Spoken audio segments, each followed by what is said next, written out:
Lord Vishnu's Vaman avatar, the Dwarf Brahmin. At the end of Satyuga, Lord Vishnu in the Narasimha avatar had promised Prahalad that he will not kill any of his dynasties.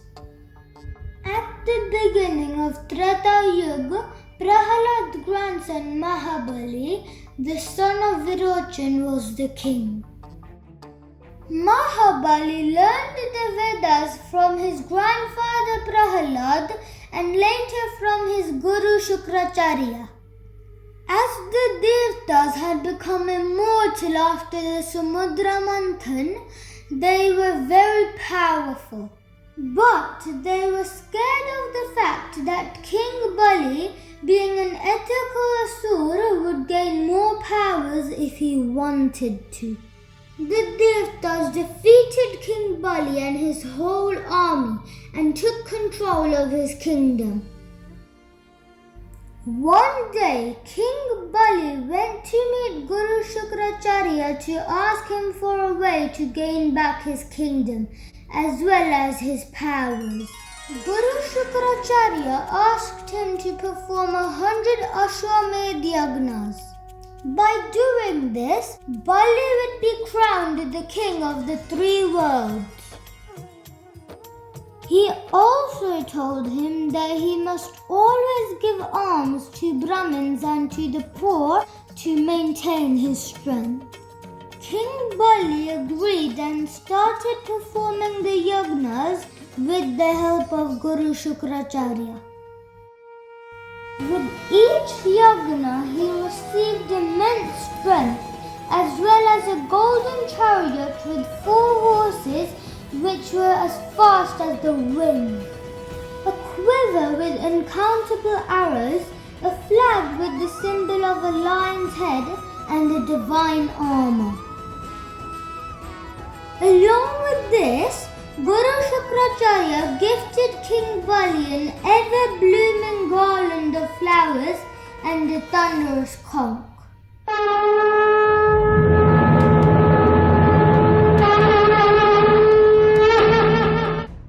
As Bali became powerful, he went to fight against the Devtas with all the strength he had gained. He won the battle and took control of heaven, dethroning Indra. He started living a fearless and powerful life, reigning over the three worlds.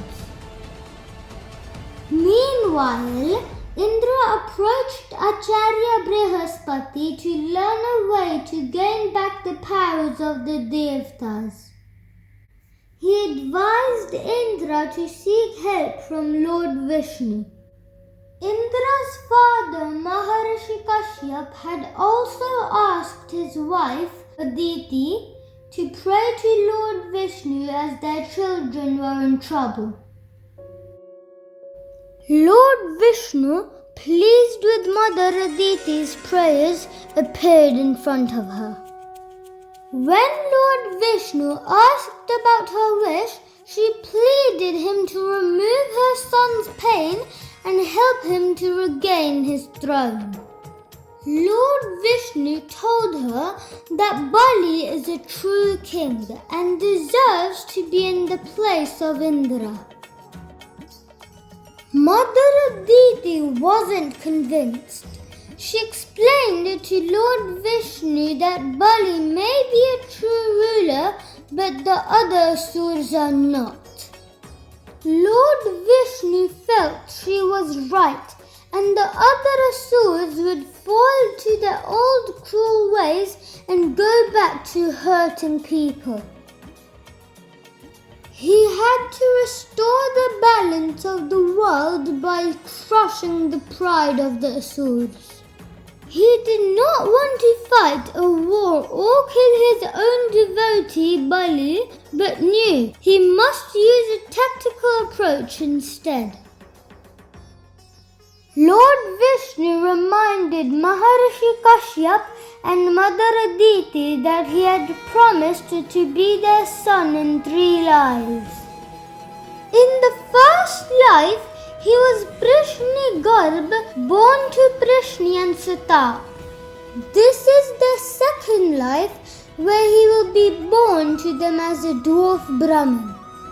And in the next yuga, he will be born as Krishna to Devaki and Vasudev. Soon, Mother Aditi gave birth to a dark dwarf boy. They named him Vaman. He was extremely intelligent and full of knowledge.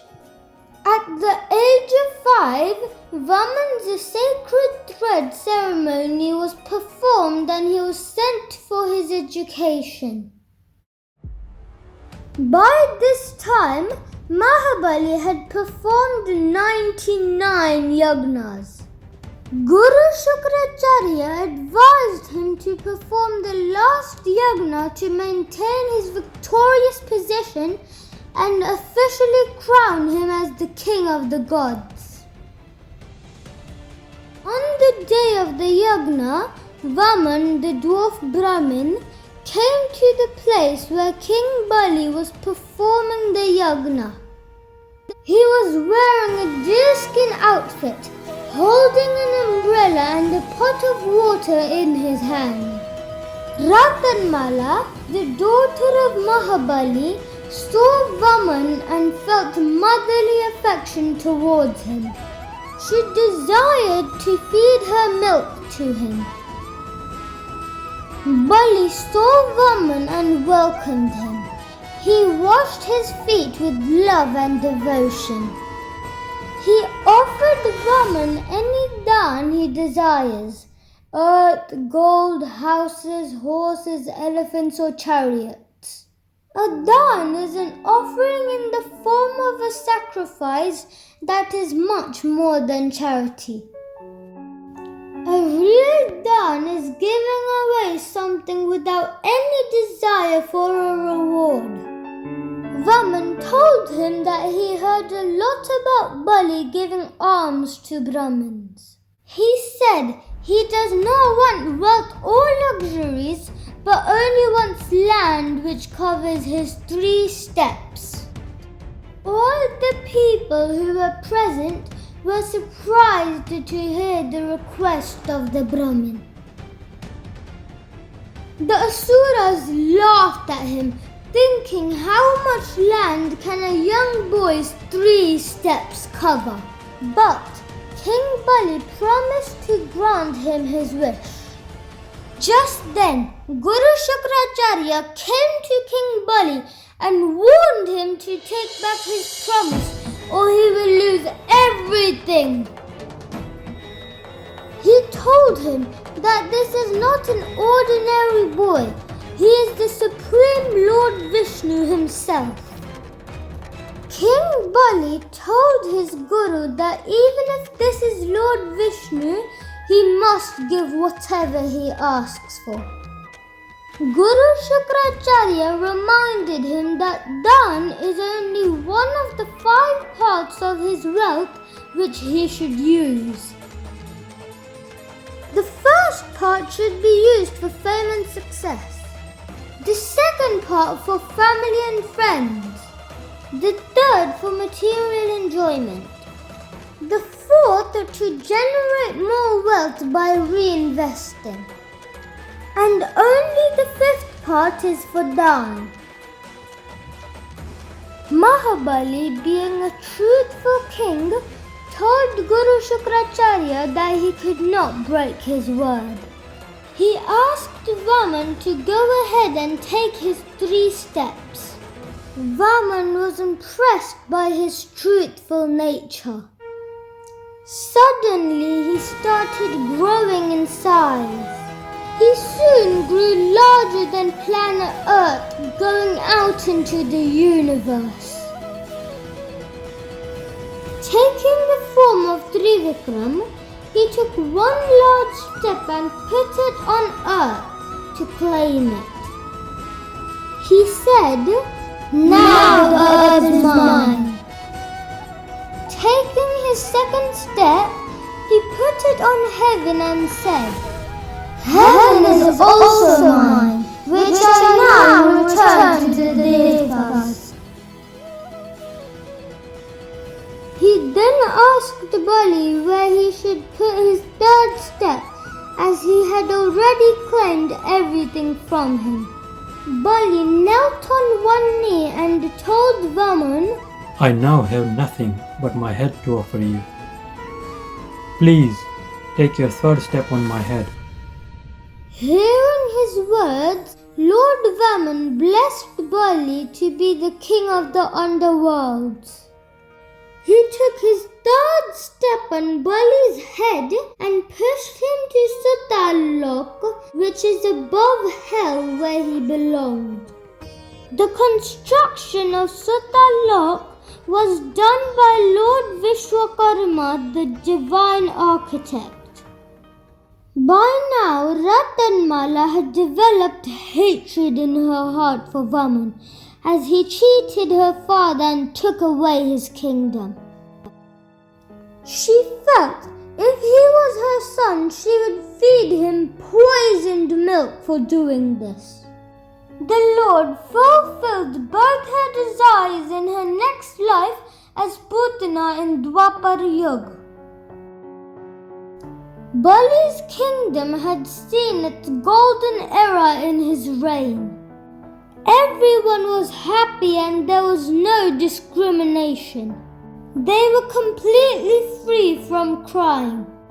All the people of King Bali's kingdom were disheartened, with Lord Vaman sending Bali away.